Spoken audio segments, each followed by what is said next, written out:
सबको जय मसीह की। यूहन्ना 14 का 1-2-3 तुम्हारा मन व्याकुल न हो, तुम परमेश्वर पर विश्वास रखते हो, मुझ पर भी विश्वास रखो। मेरे पिता के घर में बहुत से रहने के स्थान हैं, यदि न होते तो मैं तुमसे कह देता, क्योंकि मैं तुम्हारे लिए जगह तैयार करने जाता हूँ।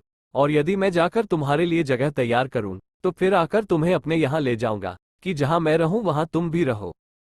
भजन संहिता 127 के 1 में लिखा है, यदि घर को यहोवा न बनाए तो उसके बनाने वालों का परिश्रम व्यर्थ होगा। यदि नगर की रक्षा यहोवा न करे तो रखवाले का जागना व्यर्थ ही होगा। का 4 क्योंकि हर एक घर का कोई न कोई बनाने वाला होता है, पर जिसने सब कुछ बनाया वो परमेश्वर है। पवित्र बाइबल में लिखा है 2 कुरिन्थियों 5 का 1 हम जानते हैं कि जब हमारा पृथ्वी पर का डेरा सरीखा घर गिराया जाएगा तो हमें परमेश्वर की ओर से स्वर्ग पर एक ऐसा भवन मिलेगा जो हाथों से बना हुआ घर नहीं परंतु चिरस्थायी है। इफिसियों 1 का 3 हमारे परमेश्वर और प्रभु यीशु मसीह के पिता का धन्यवाद हो कि उसने हमें मसीह में स्वर्गीय स्थानों में सब प्रकार की आत्मिक आशीष दी है। आमीन। धन्य है वे जो मन के दीन हैं, क्योंकि स्वर्ग का राज उन्हीं का है। धन्य है वे जो शोक करते हैं, क्योंकि वे शांति पाएंगे। धन्य है वे जो नम्र हैं, क्योंकि वे पृथ्वी के अधिकारी होंगे। धन्य है वे जो धर्म के भूखे और प्यासे हैं, क्योंकि वे तृप्त किए जाएंगे। धन्य है वे जो दयावंत हैं, क्योंकि उन पर दया की जाएगी।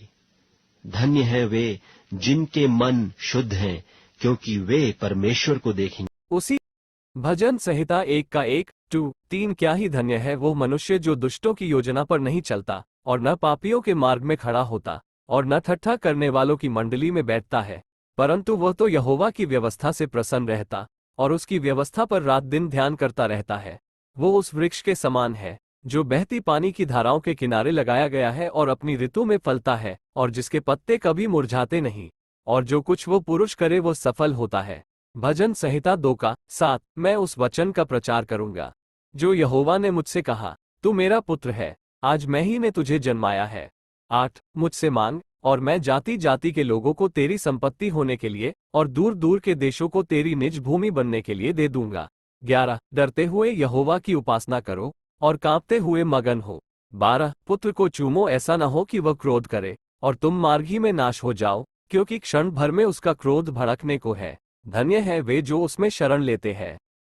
लिखा है गिनती 23 का 23 निश्चय कोई मंत्र याकूब पर नहीं चल सकता और इस्राएल पर भावी कहना कोई अर्थ नहीं रखता, परंतु याकूब और इस्राएल के विषय में अब ये कहा जाएगा कि परमेश्वर ने क्या ही विचित्र काम किया है।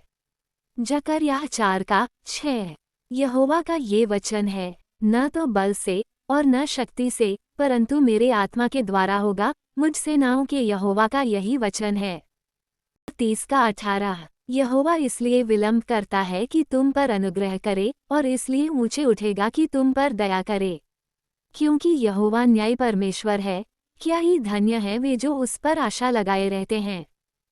संहिता 119 का 1 और 2 क्या ही धन्य है वे जो चाल के खरे हैं और यहोवा की व्यवस्था पर चलते हैं। क्या ही धन्य है वे जो उसकी चितनियों को मानते हैं और पूर्ण मन से उसके पास आते हैं।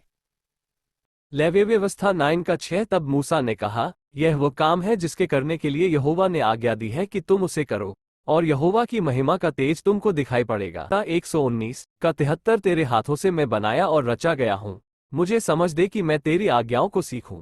भजन संहिता 128 का 1 क्या ही धन्य है हर एक जो यहोवा का भय मानता है और उसके मार्गों पर चलता है। पिता परमेश्वर और प्रभु यीशु मसीह की महिमा होती रहे। आमीन।